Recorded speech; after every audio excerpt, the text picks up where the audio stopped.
Welcome into the Dynasty Deal Show. I'm Ty at Ty Declare 44. I'm joined by Scott at Charles Chill FFB and Shane at Shane Says FF on X. Yeah, welcome in. Friday nights, 9 p.m. Eastern. You will find us here on the Dynasty Deal Show for y'all. You are part of the members and chill, the trades and chill tier if you are here live. If not, sign up. $3.99 a month. You get in here. You get the emojis. You get access to Trinity Mondays early. A lot of cool stuff happening. Keep your eyes peeled on the YouTube premium feed here as well. Gentlemen, it is Halloween. I got a little flavor for the show tonight, a little spooky music. The Jays, hopefully they bring me more of a treat than a trick tonight in game 6. And I have one rule on this show. If you hear this spooky noise, we got to move on to the next trade. All right, we good? That freaked me out, dude. Dude, between those sound effects and our thumbnail this week, where Shane actually wasn't on the thumbnail, it was a pumpkin instead. I'm a pumpkin head. We are starting this Halloween stream off fantastic. So let's roll. Shouts out to the dabbing ghost in the bottom corner too. So I was giving out candy tonight, and apparently kids go out and when the sun's out and not when it's dark out now, because they do trunk or treat, and they don't actually go out and earn their candy. So I'm disappointed in the youth of America. But anyway. Oh, that's all right. Let's take a strong stand at the start of the show against the children, Shane. We love it. Dylan Ebensteiner. What's up, gents? What's up, Dylan? 12 teams, super flex, 0.5 tight end premium, and a start 11. Teams at the very bottom, they want Scattaboo. The offer is Scattaboo, Trey Harris, and another small piece for either Brees or Barkley. They already have Hurts and AJB on their team. How much does it factor in for you guys to have a quarterback, running back, and wide receiver on the same team on your teams? Am I better off taking Brees in this situation, or is it still a smash Barkley? Scott, I want to hear, because Scattaboo feels like one of those pieces that now has that dynasty value that maybe will carry through the injury and have some excitement going into next year. Talk to me a little about that, and talk about having multiple players on the same team. How do you feel about that? Yeah, so I mean, Scattaboo, I think we've talked about him on almost every show that we've done this week. Just all the creators on the channel. We've had a lot of conversations on him in the Discord. Like, he's just a commodity. He's a rookie. He seized a role. He's fun. People like him. But you hope he gets back to even what he was just this year, where he gives you some RB1 weeks and he has some trade value. But you're getting great trade value for him here in a deal where you're getting back Brees Hall or Saquon. And I don't even care if I have to take back another Eagle. I just accept the deal and then I'll figure it out. If I have Brees Hall or Saquon, I probably have something I can go move for another team's player if I want to. So I think the key here is if you've lost Scattaboo, for some reason, people like him a lot more than if a lot of other guys got injured. If the other running backs got injured, if Kyron Williams had the same injury, people would be like, I don't know if he starts next year. Scattaboo, it's like, oh, he's still worth a late first. So he's not a late first that you could trade for a late first, but in credit and trades, you can still get close to it. So I'm doing this deal because it's exactly the type of deal you want to do. You don't want to have to pay a first. You want to be able to get credit for Scattaboo. So do either one. Worry about the rest later. Agreed. Shane, you'll figure that one out in post, right? Yeah. I don't worry about too many players on one team when the offense can support it. For example, we talk about the Eagles. Last year, AJ Brown was a wide receiver 1. Saquon Barkley was a running back 1. Jalen Hurts, per usual, was a top 6 quarterback. I'm okay with that. Now, am I getting 3 players off the Browns offense? Then it's a problem. You know what I mean? Then it's like, all right, I will say when you get to the point where, let's say you have a running back, wide receiver, I do get a little itchy then. Like, do I also want to add a tight end in that situation? If that specifically, although again, I've got a ton of Dallas Goedert and that's been fine this year. But no, I don't worry about it. I look at the offense. Like, can the offense support it? And does the offense have a history of supporting those specific players? If that track record's actually there. Taking Brees. No, give me Barkley. Yeah. Fair enough. Yeah. I mean, I'm probably taking Barkley over Brees in that situation too, but I can understand the hesitancy, right? Do I want to bet on the passing offense, the running offense, into the whole offense in general? In my leagues, or how I can try to construct my teams for like the stacking purposes, I want to prioritize quarterback and tight end, then wide receiver, and then I guess running back, especially maybe in those like receiving back type roles. But otherwise, I try not to think about it too much. If I have them, I have them. If I don't, okay, whatever. But thank you, Dylan. We appreciate it, and appreciate everyone that's here live as well. We got Sean, got Anthony West, Mr. Jordan Jackson, got Woo Bear. Let's go. To go up to Hoff 44, 12 teams, start 11 guys, start 3 wide receivers. It's a super flex, the PPR league, and a 1.0 tight end premium. His team is JD5, Dart, and Penix, Judkins, Scadaboo, Harvey, Tootin. We got Lamb, Rice, Tet. We got Warren and Ferg at tight end. All of his picks, 3 extra 26 seconds, 1 extra 27 first and second, and a bunch of thirds and fourths. So Hoff tore it down last season. He's building it back up. He's 2-6. He has high max points for, so his pick will likely be 105, 106. Should you look to add players for next season, Shane? You know, Devonta, Pittman, using some of those seconds now? Are you, like, if you have all this stuff, are you holding it? Are you starting to put things in place for next year, or how do you approach that? So it sounds like we're pretty much locked into a mid, right? We're probably not going to make the playoffs because I'm assuming this league goes off of record. Clearly, we're not, if we're at 105, 106, like we're not getting the 101. So sure. Now, is anyone in the world going to give you Pittman for a second? If they are, just raid their entire franchise and just take every player you can off of that person because they have no idea what they're doing. So yes, if it's a player like Pittman, sure I would.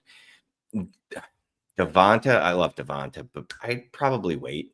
You know what I mean? I can get him next year if I need him. Pittman specifically because he's undervalued, and I don't know if he'll continue doing this into, you know, the entirety of the year. But if he does end up as a top 10 wide receiver, you're not getting him for cheap in the offseason. So that one I would probably make a move on. Someone like Devonta, I'm going to hold off on. Okay. So Scott, on these teams where you're aiming for 26, regardless of the players on the screen, like who are you typically aiming for, and how do you use those seconds? Well, I mean, I agree with Shane, but I also would give a second for Devontae Smith just to add him to my team. Well, hold on. Just real quick, though. I can't imagine you're getting a Devontae Smith for a second. If you are, yes. All he said was using seconds. So maybe it's 1, maybe it's 1 1/3. I mean, I think the idea is you're not in a rush to do anything today. And when the offseason hits, there's going to be more of a market for seconds. It doesn't mean you can buy more with a second, but more people are going to be interested in seconds, and they're going to be willing to throw out next year's. Just think of, when I say commodities, I think of things like that you need to get through the day, right? You go to the store, you buy something to eat because you got to eat that day. But like, it isn't something that you're going as an investment. And so who are next year's commodities? Well, we don't know. A lot of times they are ambiguous and people don't really want them in the offseason because they don't know they're going to want them yet. Nobody really wanted J.K. Dobbins or Javonte Williams or Travis Etienne. Like, no one really knew. So that's where you can look at the seconds, and even thirds is when you get closer to rookie draft season. Those are what you can kind of diversify your roster construction for next year, because there's going to be players that maybe you don't foresee being great that you can get for seconds. So if you can get players that are above that, so you're kicking above your coverage now, fine. But I don't look at like, I need to build my team up with seconds and thirds, because if I have a lot of those, I'm going to be able to make some moves in the offseason. You just have to acknowledge that, hey, when I get to March, guess what you're not going to want to do in March, Ty? Trade the second for a Dobbins type guy. You're going to go, oh, I don't need to do that now because everybody wants picks and nobody wants those players. Sometimes you got to make some bets on those players. That's something I need to do better with, because I go, well, I don't need to give you a second for that guy. He's not worth a second. I can make a rookie pick. Well, you don't want to make all those rookie picks, and you can get stuck making them if you keep too many. But I wouldn't be trying to build players for next year with draft capital. Yeah. During the season, I'm trying to grind the players I don't want right now for players and maybe a little draft capital that I can use next year. But I'm not worried right now unless it's just a core starter that I'm buying. And Smitty, Pittman, those guys are kind of right on that fringe of their core starters next year, probably too. So, yeah, if you can find those guys for seconds, sure. But to almost this year more than any, it feels like I can go out and find a Parker Washington, someone on waivers that I can plug and play on these kind of like mid-tier hopeful teams where I'm trying to kick it, but just trying to at least play out the rest this year. I'd rather hold on to those seconds into the offseason. Everyone's going to want to sell their starters as soon as we're out of point scoring season, and you'll be able to move it with those more in the offseason. But again, don't let a second hold up a deal if one presents itself to you there, Hoff. Go have some good luck on these dynasty streets. Mike Conron, 12-team start, 10 superflex, PPR, and a half-point tight end premium. Got a 6 -2 quarterback scoring. Got a team that I thought was tanking that somehow keeps winning and is 6-2. Okay. Sent top seed 26 second or 26 first for CMC and Terry, and a mid 26 second for Tracy. I've seen a lot of Tracy for seconds across my leagues. This team is now May, Kyler, and any quarterback on a 2 deep. CMC, Tracy, White, Spears, Ladd, Tet, Hunter, Terry, Downs, Otten, Loveland. Still have all of his feature picks and an extra 26 first. As I'm typing, I get that the IR news just hit. That's tough, man. I mean, I didn't really see the Hunter news comment. I don't think anyone really did. And here we are. Now we got to pivot, right? Scott, I saw you post a poll on X, and Hunter was untouchable a few weeks ago, and now here we are, right? How do you feel? Sending two late first for CMC and Terry, mid 26 second for Tracy, and just in general, what are you doing now that Hunter's out? Do we read that as he sent 2 firsts for McCaffrey? Sent top 2 seeds, 26 firsts. Sent top 2 seeds, maybe 26. It's 6 and 2. There's lots of plurals. Yeah, sent top 2 seeds, 26 firsts. So 4. Well, you know what? Whether it's 1 first or 2 firsts, it's already done with. So we're not going to reverse the deal. But then it's weird when I saw that he just bought CMC and Tracy, and then I look at his roster and he goes, "Oh, who are his best running backs? CMC and Tracy." And I look at the team, I go, "How the hell is the team 6-2?" You know how it is? Because we've probably captured every damn point from Rachaad White and Ladd and Josh Downs and everybody that has scored points. We've somehow captured the points and just skated by. So I think if I would have looked at this roster beforehand, I probably could have looked at my start efficiency and been like, dude, I'm running like 97%. I don't know if this can continue. I don't know if I would have given up that much flexibility. I probably would have given up something for Tracy, right? But then, like, if I had to live with starting Spears or someone else, I could have probably continued with that and kept the picks. But we've already done it. I think you have to look at Hunter just like Scattaboo now. Maybe a little sexier, but I think you got to look at him the same way. He's just an asset. If I can turn him into, we talked about turning him into Michael Pittman straight up. Like, that's the level receiver, a producing receiver that probably has a track record of being able to give you it more than one more year.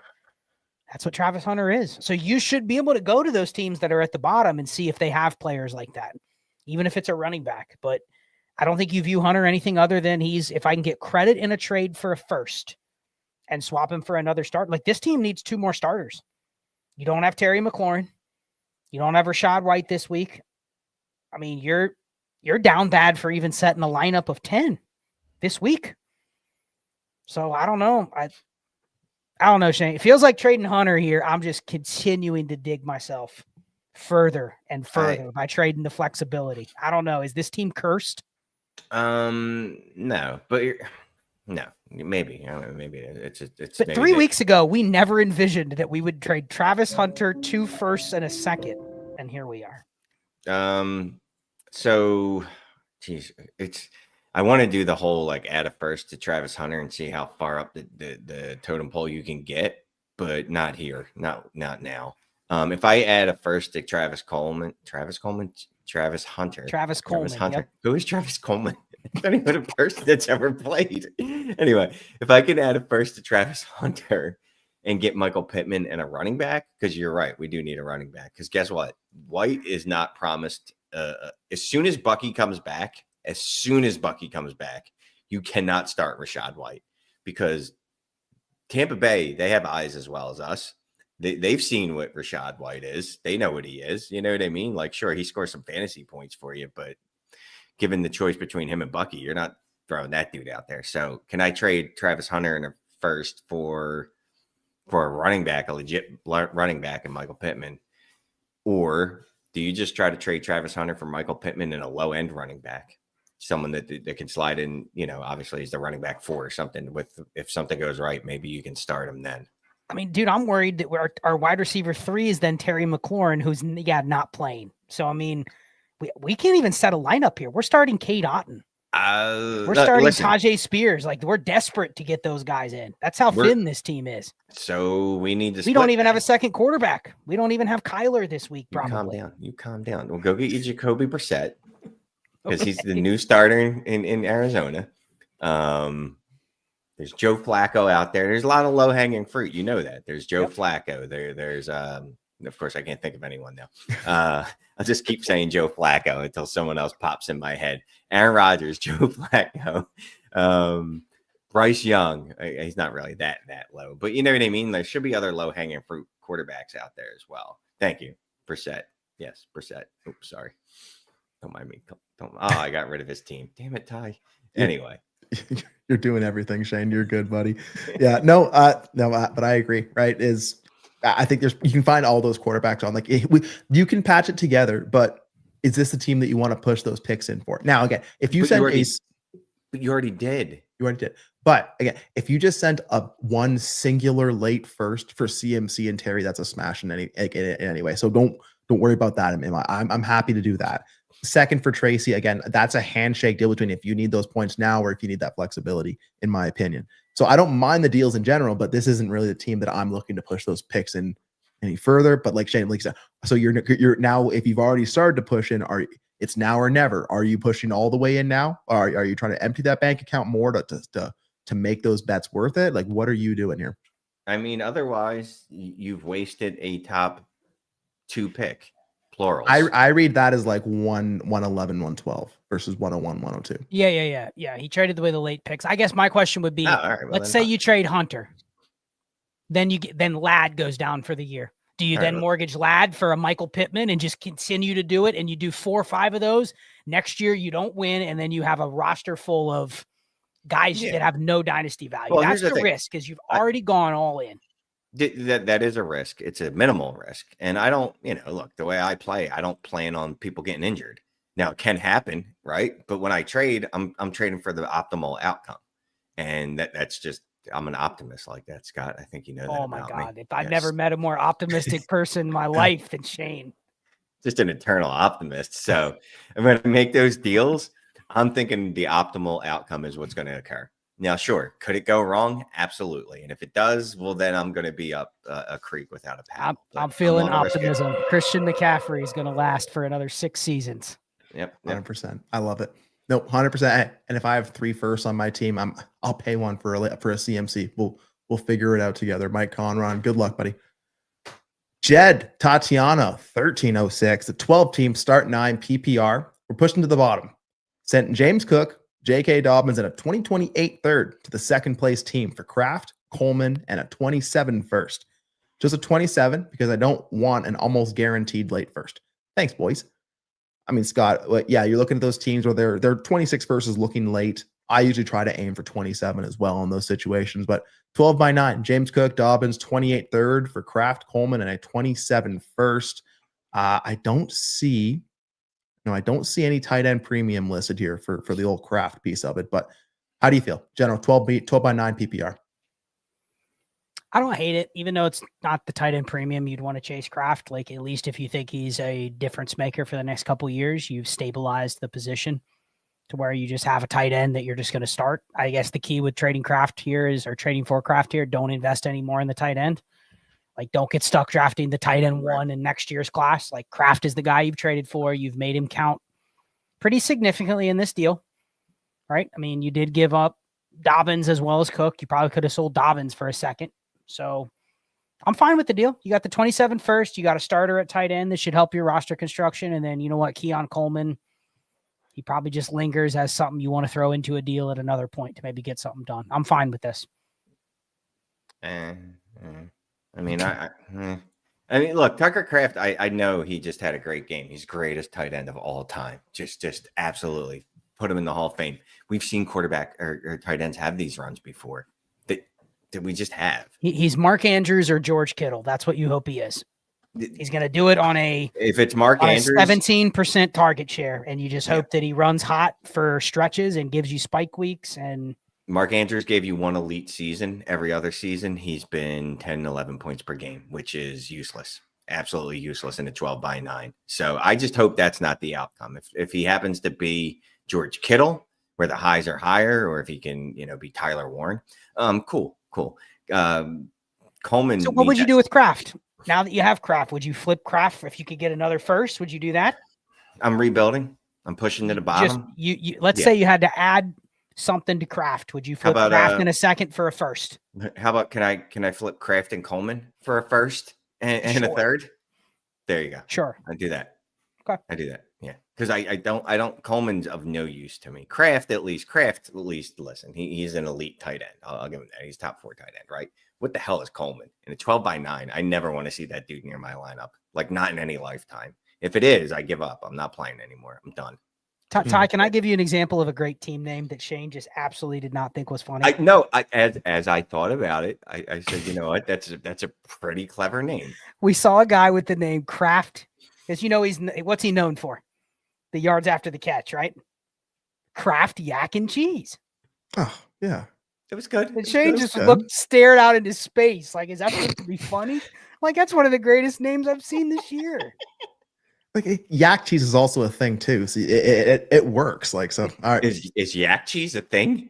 Yeah, it's a dog treat actually. So I thought it was some weird Canadian thing like bagged milk. Okay, never mind. It could be a weird Canadian thing. I'm not well versed in yak cheese, but just it is a thing. So it works from a couple different angles. Shane, I know you're a big lover of fine art, so that sometimes those jokes they might not land for the sophisticated. But yeah, I mean, Scott, if we crank this up to like 175 tight end premium, how does that change your valuation here? I think you're just making a bet on Kraft, regardless of the premium. If it's 175, it makes him more viable if I have another tight end as like a flex player. Probably makes the league value at the tight end position a little bit more. But I mean, ultimately, to make Kraft work for you, you either flip him for another flexible pick, or, I mean, this team might have no tight ends. If I had a team that had no tight ends and I'm like, oh, I can get Kraft kind of thrown into the deal, I'm just betting on Kraft, or I'll try to flip him for another tight end that I like better. Maybe I like Colston Loveland better. I don't know. Like, you have some flexibility now. Just don't overinvest in tight end. If you draft another tight end and you go, oh, now I have Kraft and Loveland, I just spent a mid-first on Loveland, you're hurting the value that you already got with Kraft in the trade. So just build your team around him. He may not become George Kittle. Who knows? But you've bet that he kind of gets close to that. So don't diminish that by getting 3 tight ends on your team. And I hope you don't already have like Bowers or Warren or something. Then that's where it's like diminishing returns to trade for Kraft. But no, it's fine. Yeah, 100%. Those teams aren't playing that bully ball tight end. That's in best ball, or if it's a heavy tight end premium. And I know I am assigning those guys to flex spots, but you have to do it with a plan. And that's why you can't just say a trade and we give like a general, yeah, I do it or not. The context definitely does matter. What else do you have on your team? How does that layered in? Does it actually move your team forward? So we appreciate it, Jed, and hopefully that Kraft works out for you. Mr. Jordan Jackson, 12 team start 9, super flex, vanilla. We trade Genty and his 26 first for CMC, a 2027 first, and early second in 2026. This team's currently 5-3. It's third in points for and sixth in points against, with a 95% chance to make the playoffs. So, Shane, this team is now Hurts, Murray, CMC, Jalen Warren, Harvey, Rico, CD, Olave, Pearsall, your favorite player, Downs, McBride, and Hunter Henry. So on this team, Genty and his own 26 first for CMC, the 27 first, and an early 26 second. How do you feel? So first of all, Pearsall, I don't know that he counts as a player, quote unquote, because he's never on the field.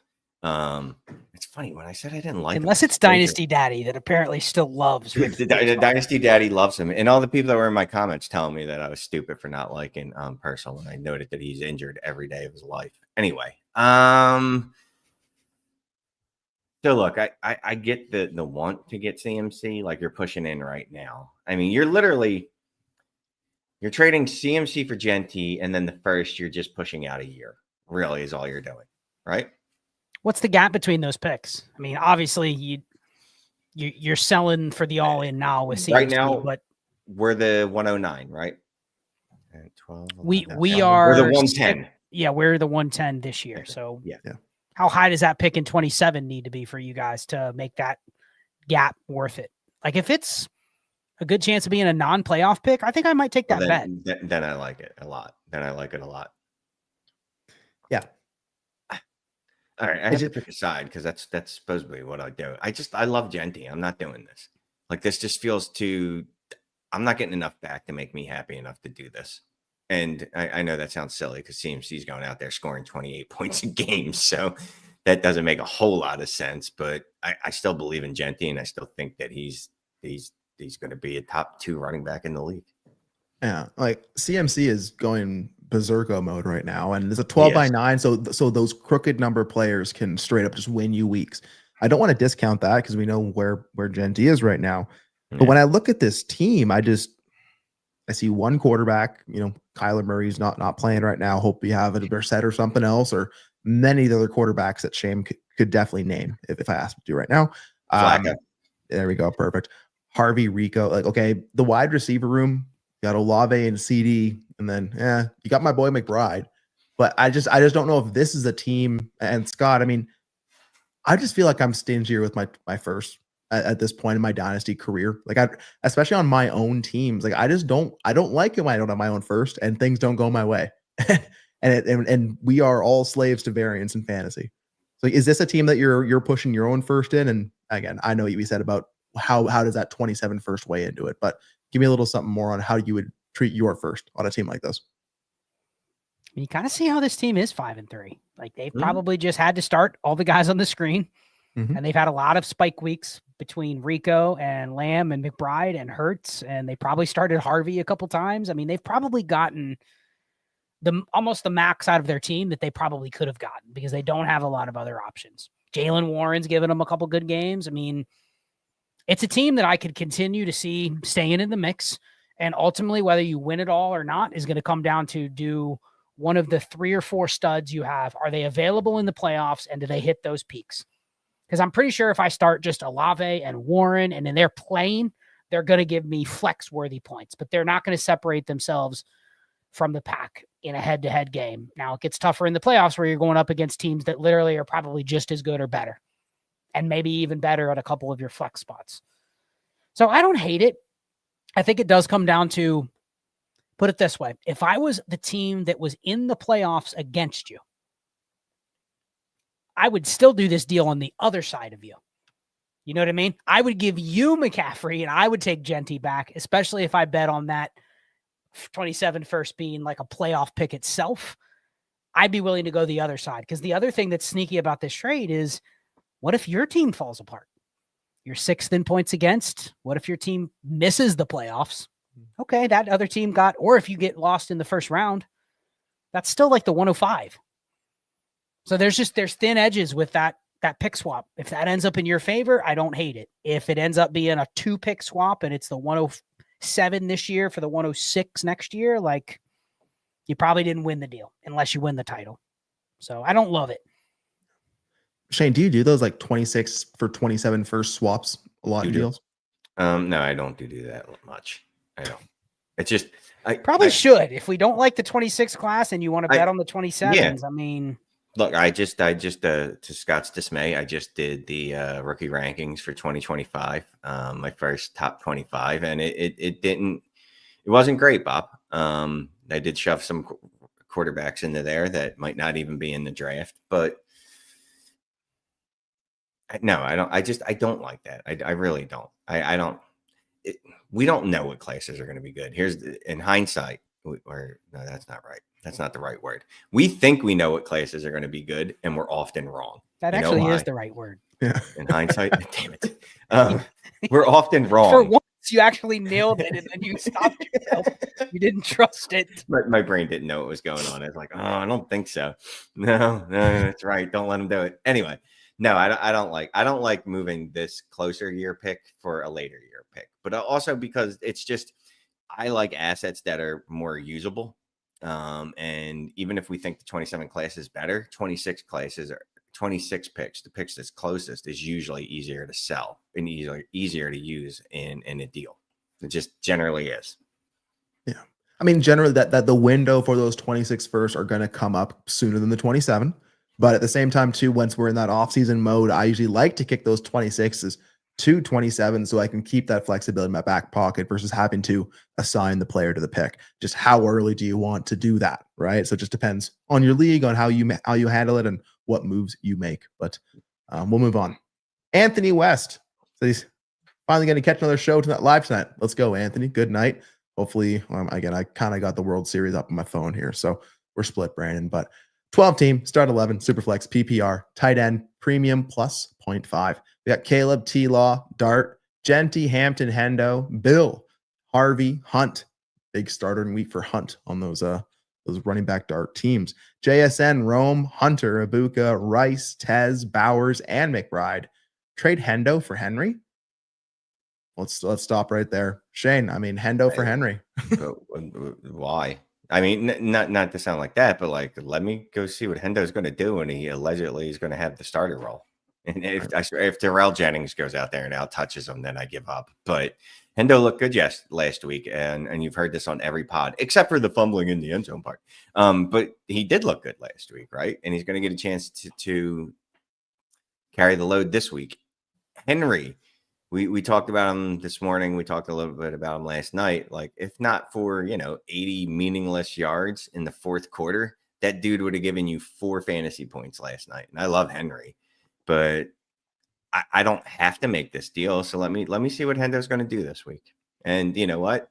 Leave it in my inbox.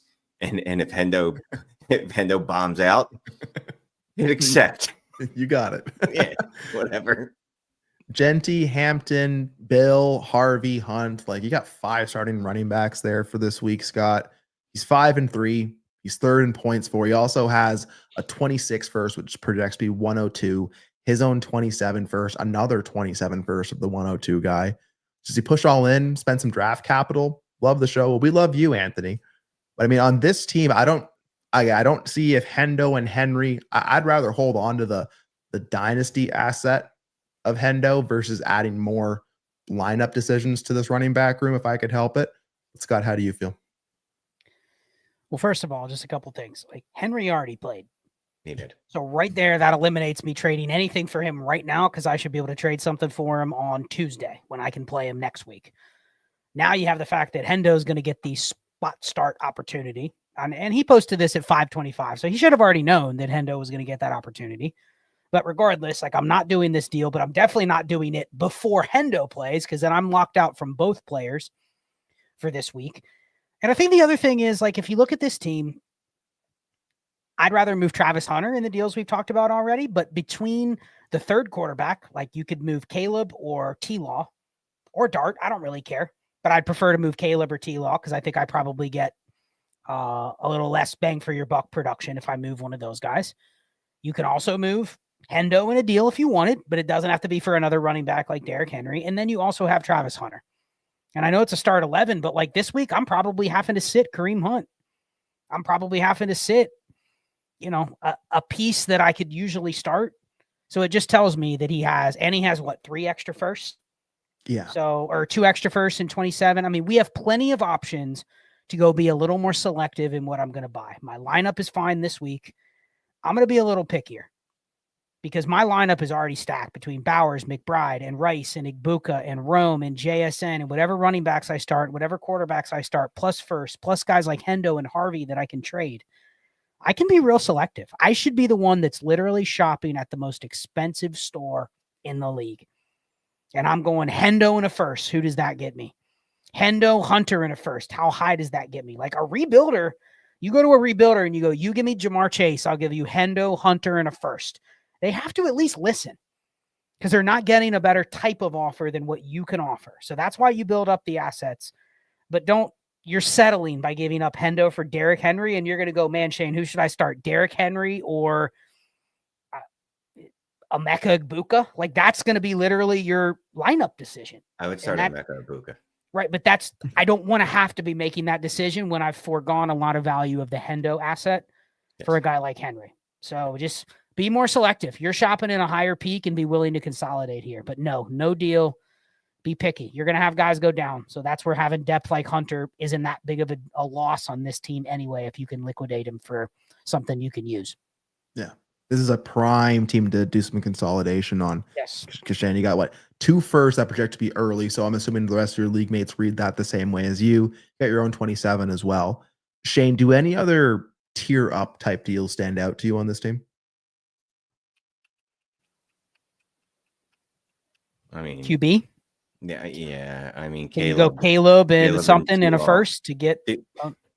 Is there a team that has one QB that I could trade T-Law and Caleb to and get their good QB? They're really, really good QB. I mean, it's limited the quarterbacks that I could do that for, right? Knicks, Hurts. Oh my god, I can't believe I put Knicks in that conversation. Anyway, I'm not putting Knicks in there yet. Yeah. Drake May, Hurts, Jaden, Jaden. Yeah, sure. Herbert. Mahomes. What's the other guys? Mahomes. Thank you. Yeah. So the elite tier has gotten a little bigger too, with Mahomes and Herbert actually jumping in it and May deserving it. So there's a bunch of quarterbacks you could try that for. Now, will it happen? I don't know, but I would try probably starting with May and Pat Mahomes, because if anyone, I think those two are probably the most likely you could pull it off for. After that, probably Jalen Hurts, because the hatred is still there for him. If that doesn't work, you do have an early first. I don't like throwing a bunch of stuff together in consolidations in a start 11, but can we add a first to Caleb? What can that? You know what I like? What about a Travis Hunter, Trevor Lawrence combo deal where I get back a first and then like a Tyrone Tracy or something that I know I can use, but I don't have to use it right now. But really the key there is I consolidate by turning those two assets into a liquid first. And then I get a throw in, DeAndre Swift or somebody like that somebody's just going to give me because they don't really care, but it's something I know I'm going to need for a flex down the stretch. I'd do something like that. Be creative. Let somebody say, hey, I'll give you T-Law and Travis Hunter. What will you give me?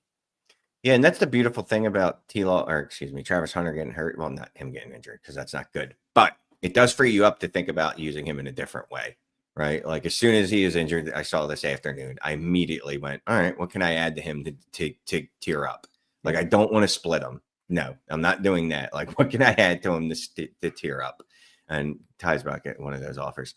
So that's my first thought. You know what I mean? But yeah, you do. I mean, you have a lot of pieces there that I don't want to consolidate too much, because it's start 11 and that gets ugly quick if you do, but you can make 1 or 2 consolidation moves. Scott, I'm just asking the question, how much more on top of T-Law and Hunter to get to Burrow?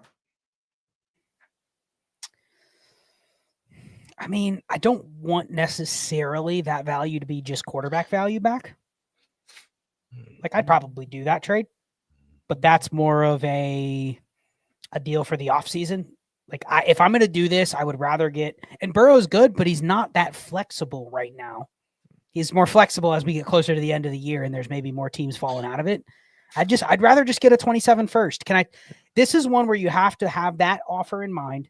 Go to your Dynasty Daddy. Don't trade this to the playoff teams. Go to that mid team that might be a little weak. Maybe they're even in the playoffs right now, but they're rolling with, a Stephon Diggs and an Aaron Rodgers. Like, that's the 27 first you want to get. The team that if something goes wrong in the offseason, they somehow are like, man, I don't know if I'm going to be able to compete. Then they start eroding their roster a little bit. All of a sudden you have a top 5 27 first. And you get whatever you get on top of it. That's why I said like Tracy, but not even him, because you want to start him this week. I'm thinking like just a running back that I know I can flex, but doesn't have a lot of dynasty value. That would almost be the perfect trade.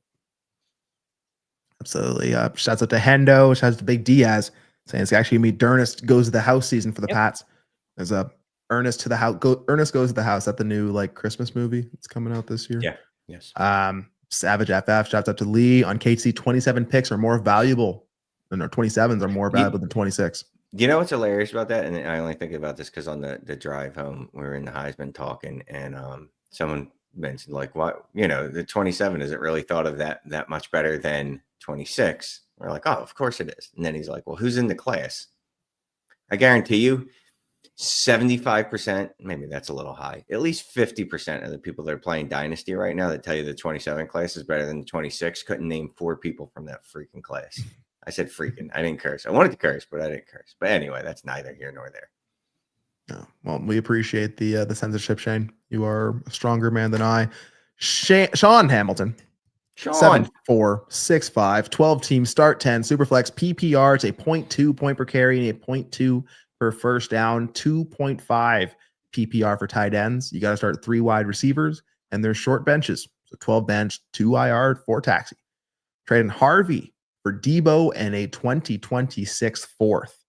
So Shane, this team's 4-4. They're in 6th place.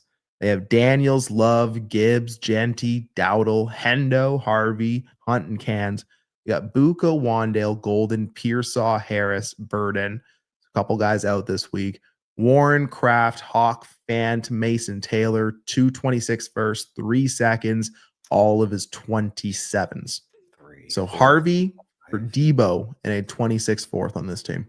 I want to do some counting here. Okay. Mhm. Don't mind me. I have to do it out loud and on my hands. 1, 2, 3, 4, 5. Okay. Yeah. And then Shane says he has to use his hands and then does not use his hands. 6. Yeah. These are, it's a trick.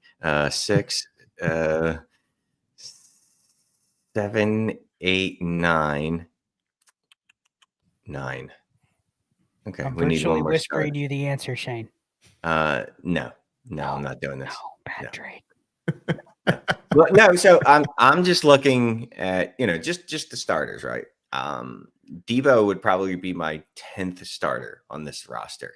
I'm not trading Harvey or Hendo. I don't even remember which one it was. I'm not trading either one of those dudes for someone that would be my final flex spot. I'm just not doing that. You know what I mean? No. And Debo's been fine this year, except for last week when he had, 1 fantasy point. But no, I'm not doing this. I am one to scarf down fantasy value to get points in my roster. It'll make sense. Not the deal I'm trying to. That's not how I'm trying to use my Harvey, Scott. Not for Debo in a fourth. Mm-mm. Well, first of all, great question, Sean, because this brings up the point of he already clearly understands the format, right? There's a reason that his team is all good running backs, all good tight ends, and then he just tried to hit on a receiver that could give him something. That's why he probably has the 6 or 7 receivers that he has. I mean, you have too many receivers, to be honest. So if this was me, your team is already in the direction that I want. Every single week, I'm starting a tight end or a running back in the flex, no matter what. I mean, it's 2.5 PPR for tight ends, and then you have point per carry and point per first down. So right there, I'm not even trading RJ Harvey unless it is a receiver I know I'm starting in my lineup every week. If this was me, I would have 4 receivers on my roster. And I would only get another one if I needed one literally for that week. And that's sometimes when you run shallow, you're like, I have a bye and I have an injury and I have to go pick one up off waivers. Ty, I wouldn't be opposed if shallow benches. I bet you there's guys like Boutte on waivers. Why would I ever even roster the ones that I have? So if anything, I'm going the other way. You give me a running back for Matthew Golden or Ricky Pierce. I don't even need those guys. But I definitely don't want to be rostering. What does he have listed there? 6 receivers? Mm-hmm. I mean, this is so shallow that I can stream my 3rd receiver and probably still have a good shot at finding a Parker Washington or someone like that that's out there on waivers. So I want no receiver value here unless it's like Egbuka, unless it's like a clear tier up player. But no, I'm not giving away. 2 weeks from now, you could be going, Harvey's a locked and loaded guy that's getting 15 touches and it's point per carry and it's point per first down. Like, no way am I moving him for an old receiver when literally it's diminishing returns above what I have. So no, Sean, I'm collecting running backs and tight ends here. Never moving them. I'll stream receiver. Well, and also, I'm sorry, if you want to buy a receiver, use Golden and Purcell. Use them. Right. Sure. No, use those 2. Like there's someone still likes Purcell. There's many someones out there. Golden, it's less, but still he's still an asset. So I'd probably look to use those before I'm using those running backs. Yep. Yeah. Condense some of those wide receivers. Yeah, let's stream that. You should find a lot of availability. Hell, you can probably find a Olamide Zaccheaus on waivers instead of having that burden on your team there. But Sean, maybe there's at least have some sexy names there you can go flip for some picks, some players. Good luck. Corey Franks, 12 teams, start 10. It's a 25-man bench, or I guess roster. Trade away most picks in the startup. The only startable players are Neighbors, Rome, Bill. He has 7:26 first, 4:26 seconds, 7:27 first, 5:27 seconds, 2:28 first, 3:28 seconds.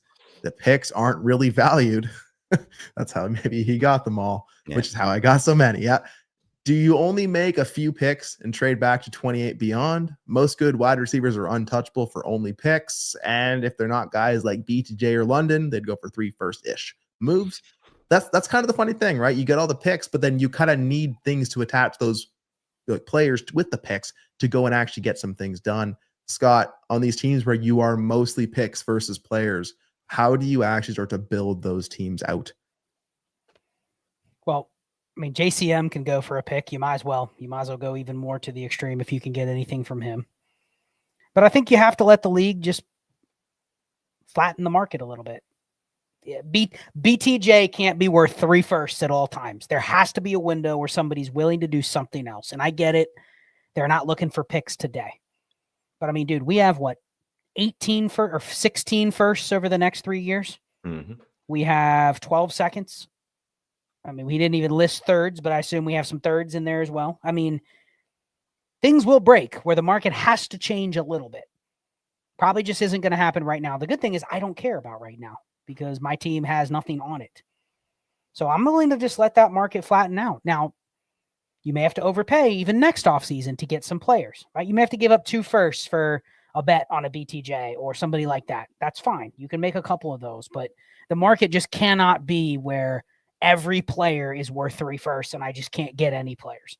You will eventually be able to get some players. You will eventually be able to draft some players, which will change the market a little bit. So you've already gone to the extreme. You don't get this many picks and then expect to turn it around during the 2026 season. This is definitely a 2 more year build and just let the market change a little bit. Yeah, you got to have the right expectations on a team like this, Shane. What do you have many of those teams where you are mostly picks versus players, and like how do you handle those situations? Yeah, actually, a couple leagues. Talked about this. I have a couple leagues where I have like 5 firsts and like 4 seconds. Next year, 2026. Next year, yeah, that's next year. There's not a lot to do because I've pretty much stripped them to the absolute the studs. Is it the studs when you? I don't build things. Whatever. That's 2, Shane. You got 2 out of midair. Lean into it. All right. So yeah, I'm a big guy, big construction guy. You know me. I build houses and stuff. So when you rip a house down to the studs, the foundation. No, I'm literally. Is anyone scoring points that I can move this week? Is there anyone I can move for anything this week? Can I move Joe Flacco for a third? You know what I mean? Like literally Matt Stafford.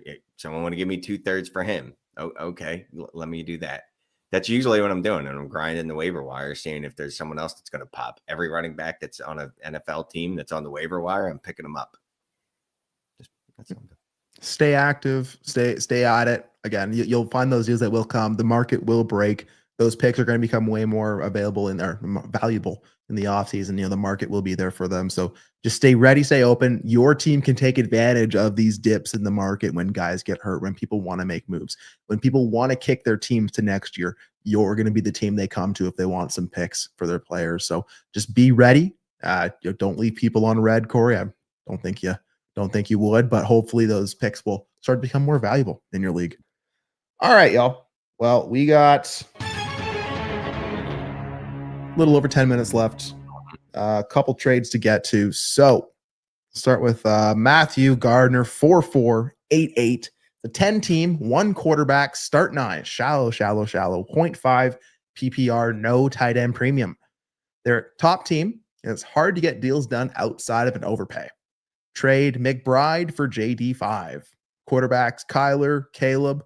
Wide receivers CD, Puka, Rome, Diggs. Running backs JT, Bijan, Rico, and Cans. Tight end and McBride and Gadsden. So Shane, 10 team, 1 quarterback, start 9, no tight end premium. Are you getting JD5 for McBride? 1 quarterback, no tight end premium. How does that balance out for you? 1 quarterback start. No, I'm not doing this. No. JD5 hasn't earned that this year. When's JD5 done? I don't know. He's taking he's having a CJ Stroud type second year. I know he's been injured, so it's not all his fault, but he's just kind of regressed to the mean.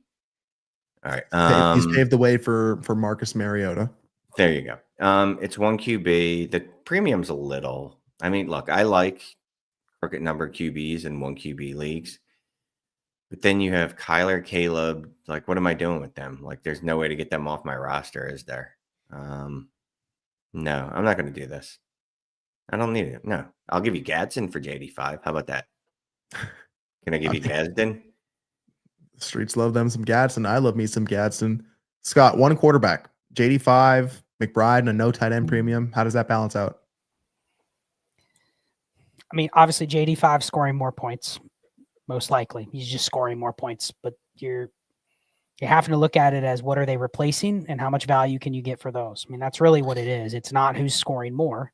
Now, it is shallow, so there is an argument that sometimes we overthink these things. We try to look at WAR and we try to look at replacement value, and it's like there's probably people that go into shallow leagues like this and they go, I'm just going to get the highest scoring players and just see what happens. You know what I mean? But I'm just trying to look at this because obviously if you trade away McBride for Jaden, you're relying on Gadsden being an elite tight end. And even if he's just your starter, I'm actually fine with rolling Gadsden as just my starter and just living with the results for that. That's cool. I just don't want to take quarterback value back if I trade McBride. Because you're basically nuking Caleb and Kyler if you do that. Now, I guess the problem is he probably looks at Caleb and Kyler and goes, those guys have killed me. Right? Because I've probably started the wrong one at a lot of times. Like, thank God Kyler hasn't played because you've just been forced to put Caleb in. But, oh, yeah, Caleb has been terrible for the last 3 weeks. So you're probably sucking at quarterback, which is why you want to upgrade. But I guess I would do it. Ty, can I even turn Caleb and Kyler in this format into anything that helps my lineup? And if the answer is no, then I'm almost better off just going with the Kyler Caleb platoon and hoping they figure it out than giving up McBride, personally. Now, if I can trade McBride for a better receiver or better running back, I would do that. But I mean, hell, we already have CD, Puka, Rome, GT, Bijan. Yeah. I think I'm sticking with McBride. I'd rather risk the quarterback platoon that I have than risk that I now have 3 quarterbacks and I'm banking on a Rondé Gadsden. So I'm sticking with McBride. But it's an interesting trade. The way that I would do this deal is if I can add Kyler into that deal and then go and get something else that actually helps my team, whether that be future picks, whether that be another player to plug into the lineup. I like that.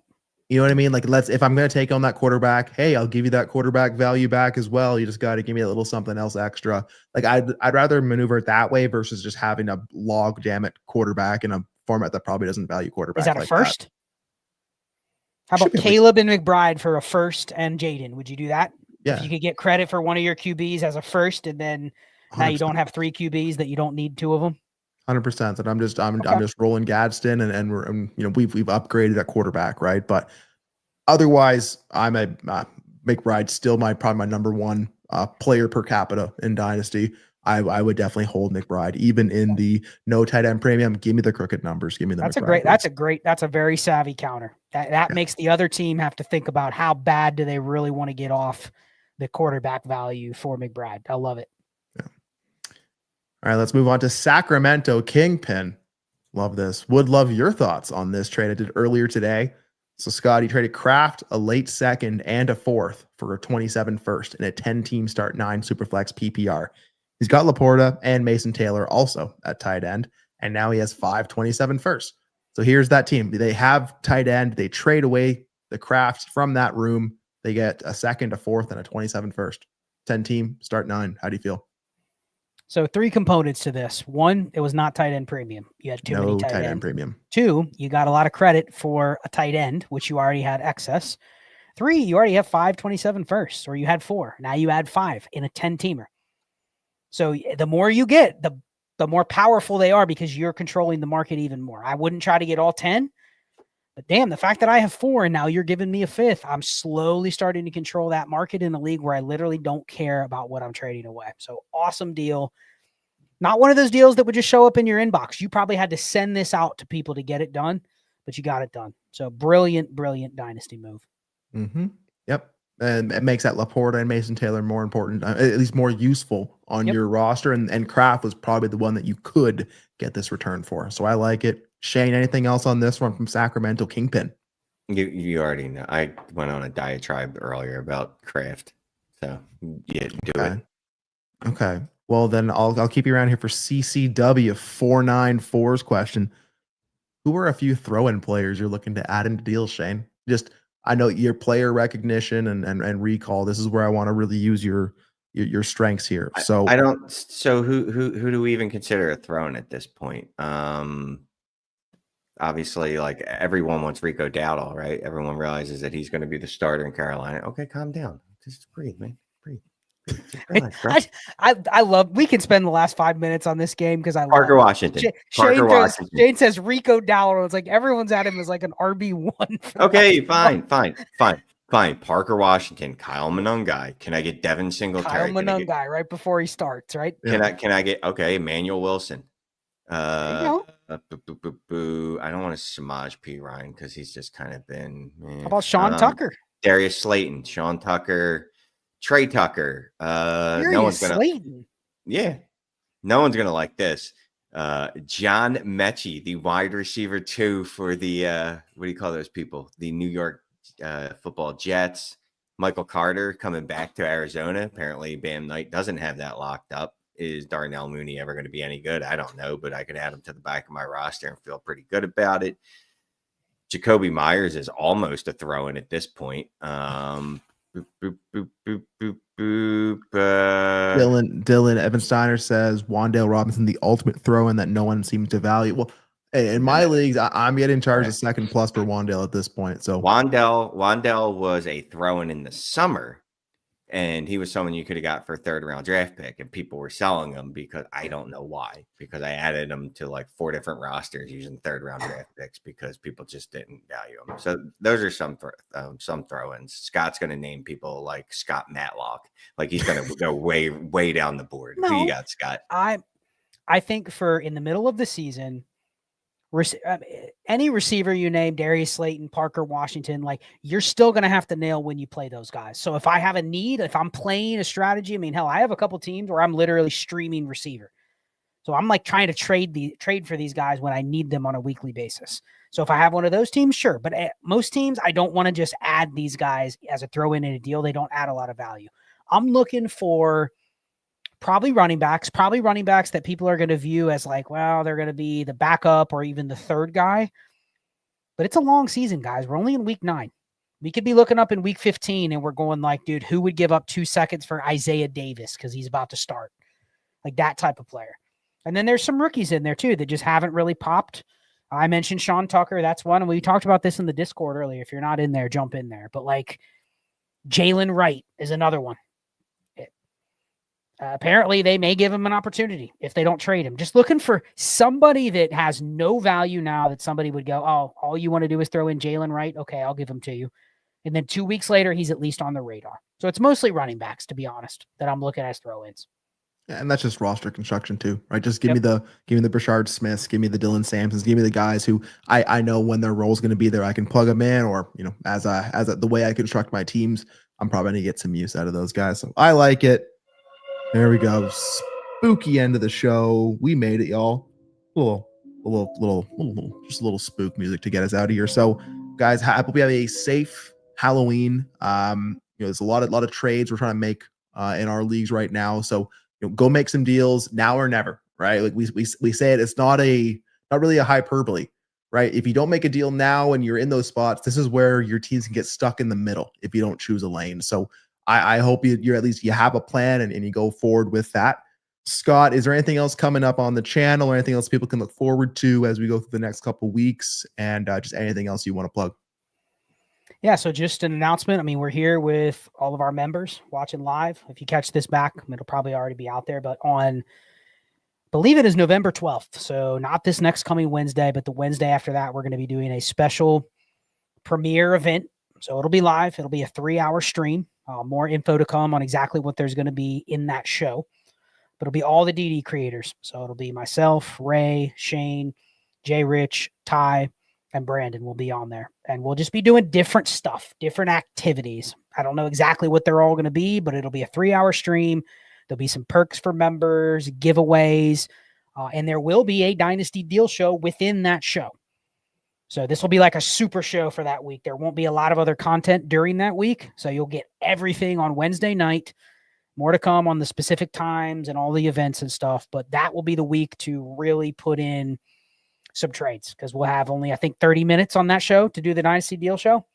So get them in next week, but make sure you're available. You know, if you usually watch Manic and Chill, it'll be kind of during the time where we do Manic and Chill. So that's coming up. More specific details to come. But it'll be a give back for a lot of the members that'll get some perks throughout that show. If you're a member, you'll have some opportunities within that show to get a little bit of extra here and there, you know. But if you're watching this back and you want to be a member, join in the Trade and Chill tier, link in the description. Become a member before that stream. So just throwing it out there. But 2 weeks from this past Wednesday, so November 12th. Yeah, it'll be fun. Looking forward to it. Make sure you hit the like on the way out, like Big Diaz says. And of course, for Dylan Ebensteiner, Ahoff, Mike Conron, Jed Tatiano, Mr. Jordan Jackson, Anthony West, Sean Hamilton, Corey Franks, Matthew Gardner, Sacramento Kingdom, CCW, and all of you, we are the Dynasty Deal Show. We'll see you next week. Make sure you hit that like, drop a sweatpants in the chat. Have a great day, and we out of this thing. Peace.